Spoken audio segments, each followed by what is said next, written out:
ایک غریب خاندان کے لڑکے نے اپنے والد سے کہا کہ مجھے سائیکل خرید دیں۔ والد چونکہ افورڈ نہیں کرتا تھا، اس نے منع کر دیا۔ ایک روز ضد کی، 2 روز ضد کی، تیسرے روز جب اس نے ضد کی کہ مجھے سائیکل خرید کر دیں تو اس پر باپ نے غصے سے ڈانٹ دیا اور کہا کہ میں نے تمہیں کتنی بار کہا ہے کہ تمہیں سائیکل نہیں خرید کے دے سکتا، اب دوبارہ مجھ سے سائیکل کا ذکر مت کرنا، مجھ سے نہ کہنا کہ سائیکل خرید کے دو۔ اب بچہ سہم گیا، کچھ دیر کے لیے تو چپ ہو گیا، آنکھوں میں آنسو آئے اور پھر آ کر کہنے لگا، آپ میرے ابا جان ہیں، اگر آپ سے نہ کہوں گا تو کس سے کہوں گا جا کے۔ اب یہ الفاظ سننے تھے کہ باپ کا مزاج بدل گیا، اس نے گلے لگایا اور کہا کہ اچھا میں کچھ کرتا ہوں۔ جیسے تیسے کر کے اس نے پیسے ارینج کیے اور اس کو سائیکل لے دی۔ یہ محض کچھ الفاظ تھے، لیکن یہ الفاظ ایسے تھے کہ اس نے اپنے آغوش میں لے لیا، اس کو ہستی میں سمو لیا۔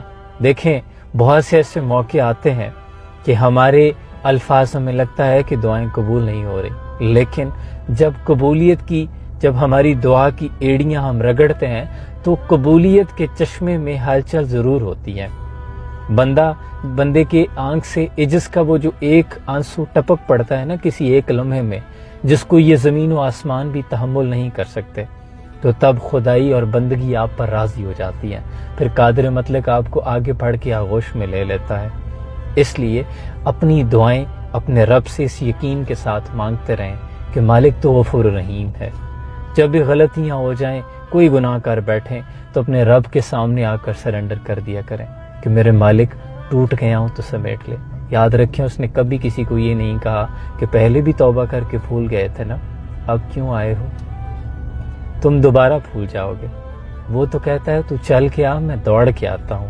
اللہ کی رحمت تمہیں آگے بڑھ کے آغوش میں لے لے گی۔ ٹوٹا ہوا دل، اس کی کرشیاں لے کے اس کی بارگاہ میں چلے جاؤ، وہ اس کو بالکل پہلے کی طرح جوڑ دے گا، کیونکہ اس نے اسے پہلے بھی بنایا تھا اور دوسری دفعہ بنانا اس کے لیے زیادہ آسان ہے۔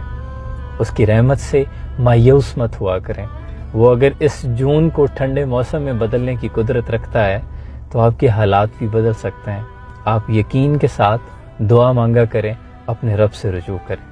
بہت سا خیال رکھیے، جزاکم اللہ خیر۔